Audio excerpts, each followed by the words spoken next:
ഇനി കാര്യത്തിലോട്ട് കടക്കാം. ഫുഡൊക്കെ കഴിച്ചു കഴിഞ്ഞ് ഞങ്ങളുടെ കുഞ്ഞുകിളി ഇതാ ഈ ജനലിൻ്റെ നെറ്റിൽ വന്നിരുന്ന് ആകാശത്തോട്ട് നോക്കി നോക്കിയിരുന്ന് ഉറങ്ങും.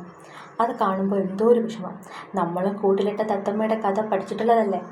ക്വാർട്ടേഴ്സിനകത്ത് പറക്കുന്നത് ഞങ്ങൾക്ക് പേടിയായി തുടങ്ങി. വേറൊന്നും കൊണ്ടല്ല, ഫാനൊക്കെ ഉള്ളതുകൊണ്ട്. അങ്ങനെ ജനലിൽ നിന്ന് ഒരു കമ്പൊക്കെ വച്ച് കെട്ടി കുഞ്ഞിക്കിളിയെ പുറത്തിരുത്തി. അവളുടെ സന്തോഷം ഒന്ന് കാണണമായിരുന്നു. വിശക്കുമ്പോൾ ഇടയ്ക്കിടയ്ക്ക് ഫുഡ് കഴിക്കാൻ വരും. അങ്ങനെ കുഴപ്പമില്ലാണ്ട് പോവായിരുന്നു. പുറത്തു പോയിട്ട് വന്ന് ഫുഡ് കഴിക്കുമ്പോൾ ആക്രാന്തത്തിൽ എൻ്റെ കൈ വരെ കൊത്താറുണ്ട്. പറക്കുന്നത് കൊണ്ടുള്ള വിശപ്പാകാം.